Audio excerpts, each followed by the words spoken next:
What's going on, everybody? This is Island Hopper TV, and today we're going to talk about the things you need to know when visiting the British Virgin Islands. Let's do it.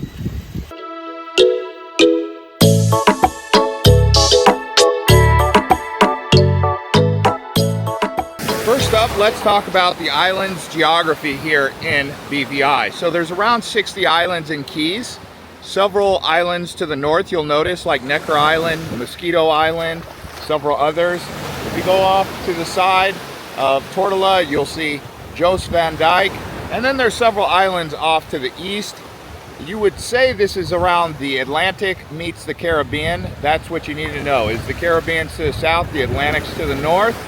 Just so we're clear, the four main islands in the BVI are Anegada in the far north, where the settlement is, Virgin Gorda, which is where Spanish Town is, Tortola, which is where Road Town, the capital, is, and then the fourth one is Jost Van Dyke, which is a sailor's haven, which is actually where I'm at now.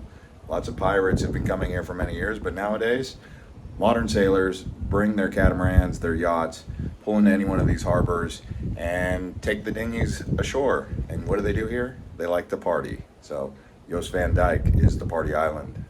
All right, now let's talk about the arrival process into British Virgin Islands. So when you're on the airplane, they'll give you a customs form that you'll fill out. You'll need to know where you're going to be staying, your flight number, and the usual information that they're going to ask you if you're traveling with more than $10,000, etc.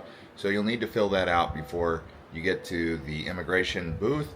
Once you get to the immigration booth, they're going to ask you how many days you're going to be here. They're going to ask you where you're staying, and they're going to ask you where you're going, and then that's basically it. Once you're in the country, you'll be able to get a taxi right there at the airport, or get a rental car pretty easy. Although if you're trying to get a rental car, you should book ahead of time because they can book fast. Let's talk about some general facts of things you should know about the British Virgin Islands. So it is a British overseas territory, and that's why you'll see on customs, Her Majesty's Customs. The total population of the BVI is around 40,000 people, just under that actually, depends on what the new census is going to say. And the currency that they use here is the US dollar. The common language spoken is English. Unlike some of the other islands in the Caribbean, you may get Spanish in Dominican Republic or Cuba, or if you go to Martinique or St. Bart's, you'll get French. Some other areas you may even get Dutch. So good thing right here, BVI, British Virgin Islands, English and US dollar is the currency. The main economy here is tourism, so very tourist dependent, but don't take advantage of the situation. These are very friendly people. Let's talk about the people in the BVI. They are some of the most friendly people you will ever meet anywhere. The hospitality here is amazing. I've had nothing but positive experiences with every single local that I've met here. Everyone from the restaurants to the rental car companies to the hotel concierge. Everyone has been so kind and really one of the most friendly places in the Caribbean and in the world. BVI is the place to be. It's the best place ever. The water's so clear and everyone's so nice. I love BVI. Real quick, let's talk about accommodation. So I've stayed at Airbnbs and hotels while here. I found Airbnbs to be a better value and you get a better location. Sometimes they're not always going to have the best aircon or even shades, blinds. In this case, I got an Airbnb, beautiful location. But the problem is when the sun comes up, the sun is pushing right through the window right away. So that's a bit difficult for me because at 5:58 or 5:50 with the roosters crowing, as you can hear, and the light shining in, that was the only downside of the Airbnb. But you get a pool, you get also great access, and it's more peaceful. Whereas the hotels can be a bit more expensive in a lot of cases, sometimes cheaper, but you know, you're going to have the convenience of having a restaurant nearby. So those are the two main ways to get accommodation here. I found accommodation to be anywhere between $130 on the low end, all the way up to $300 on average, $250 on average, I would say. And then obviously they've got $2,000 a night hotels at like places like Saba Rock, but that's basically what you need to know about these hotels. And if you're coming to Virgin Gorda and you have questions, you can contact Sharon here with White Oleander Destinations. We're a small company doing really nice curated and bespoke tours and experiences. Yeah, and I'll put her Instagram right here at the bottom so you guys can contact her. But she's got lots of information that's very valuable. She's already been telling me everything. Let's talk about some of the best activities to do while on British Virgin Islands. So if you like partying, they say Jost Van Dyke is the place to go for that. If you like an island that has it all, very accessible, Virgin Gorda. If you like a bit bigger island, Tortola is a bit bigger. Now when it comes to the best beaches and the best all around, Virgin Gorda is really hard to beat. There are some other areas around Virgin Gorda to the north where there's several islands like Necker, there's Mosquito Island, Prickly Pear Island, and Larry Page has an island, Saba Rock.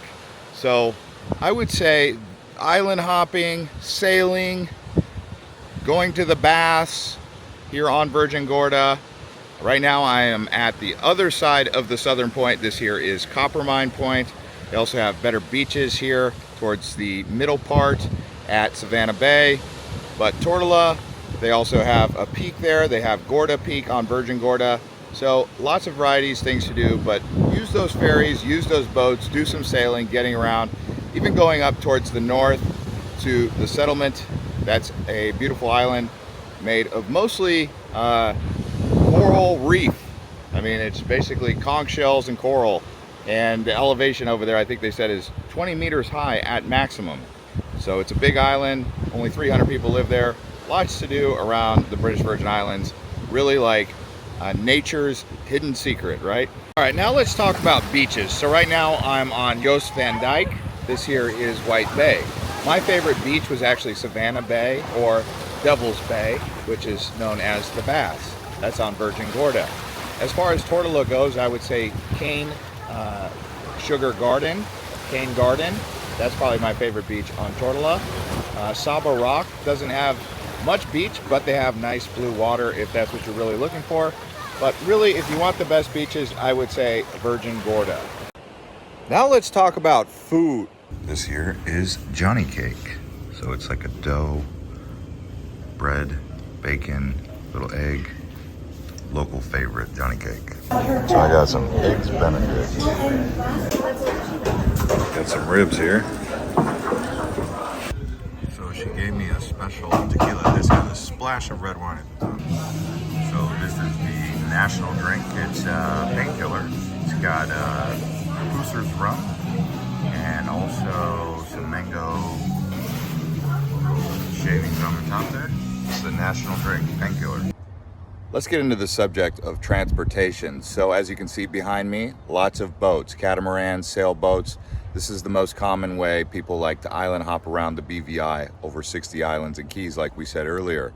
Now, if you wanted to take a ferry, that's very easy to do. You could take one from Tortola to Jost Van Dyke, costs $30 one way. If you wanted to go from Road Town on Tortola to Virgin Gorda, that's about $20 each way. Now on each island, you're gonna wanna get a rental car. You could see I've got a rental car here on Jost Van Dyke. This cost me $70. I had one on Tortola, and I also had one on Virgin Gorda. And if you're looking for a rental car, you can contact Saeed here. He has Saeed Rental Cars, and I'll put his information right here in the corner. No problem. Thank you. Now when you arrive, you can arrive in from USVI on a ferry or an airplane. They have smaller planes, medium-sized planes with dual props, and then they have large aircraft that can arrive into Tortola, or some people even arrive into St. Thomas and then just take the ferry over. There are these collectivo taxis. Some of them hold 10 people, some of them hold 20 people, and they can cost anywhere between $3 to $5 to maybe even more depending on the availability. And those are really efficient for getting from one point to another. For example, if you go to Spanish Town in Virgin Gorda and you want to go to the baths, you can easily get one of those collective taxis that'll take you there and then come back. That's an easy, cost-efficient way if you're not doing a tour. But if you really want to see more of Virgin Gorda or Jost Van Dyke, you're going to need a rental car to have that flexibility. Now let's actually talk about weather. So BVI is located on the northern path of the hurricane belt, and that hurricane season basically begins June 1st and ends November 30th, with probably July, August, September being the strongest months for a possible hurricane. They did get a hurricane here about 5 years ago, and it was quite strong. It flattened and wiped out a lot of infrastructure here. So a lot of the rebuilds that have taken place were a lot more strong. As you can see right here at this Airbnb, now it's made of block instead of wood. That's mostly because of the hurricane. They do get tidal surges here. When it's not hurricane season, it is a bit breezy, it's very sunny. You do want to drink a lot of water when you're walking around. You want to hydrate before you go out, and then you want to hydrate making sure you have water with you, because 2-3 o'clock in the afternoon doing a hike, that will creep up on you and you can get heat exhaustion. Now, as far as safety goes, I found most of the Virgin Islands to be extremely safe. Virgin Gorda is very safe. Here on this island, Jost Van Dyke, very safe. Tortola, also very safe. So the things you do have to be cautious of is the heat and the currents. So it can get very hot and it creeps up on you. So make sure you drink a lot of water before you go do activities and go out. Also bringing water with you. So you want to make sure you're always hydrated, because the heat out here, especially at 2 o'clock in the afternoon, can really catch up to you. But those currents, pay attention to the flags, because that's something very important. Also, driving can be a bit chaotic. There's no crazy animals or snakes that you need to really look out for here, but that's some things you need to know about safety. Now for my final review of the British Virgin Islands. Right now I'm getting ready to take the ferry to St. John, but I wanted to tell you guys my final review. So definitely get a rental car on every single one of these islands. I find that to be the most efficient thing to do while here. If you don't have a boat probably being the best, but even then you still got to go on land to explore around these islands, right? So rental cars, very useful. Taxis, not so useful, although they are handy when you need them, just very expensive. I mean, $40 for a one-way on a taxi. You get a rental car for $70 a day. There you go. I would say you definitely need to check out Virgin Gorda. I don't see how you come to the British Virgin Islands without actually going to Virgin Gorda. That's probably the #1 island. Tortola, I would say maybe a day or 2 days there. That's all you really need. There's not much exciting stuff going on there. Jost Van Dyke is worth it to check out if you like to party, but some of the other islands north of Virgin Gorda, definitely the further north you go into the BVI, probably the best. So hope you guys enjoy it, and we'll see you guys on the next one. Watch some more from the U.S. Virgin Islands next.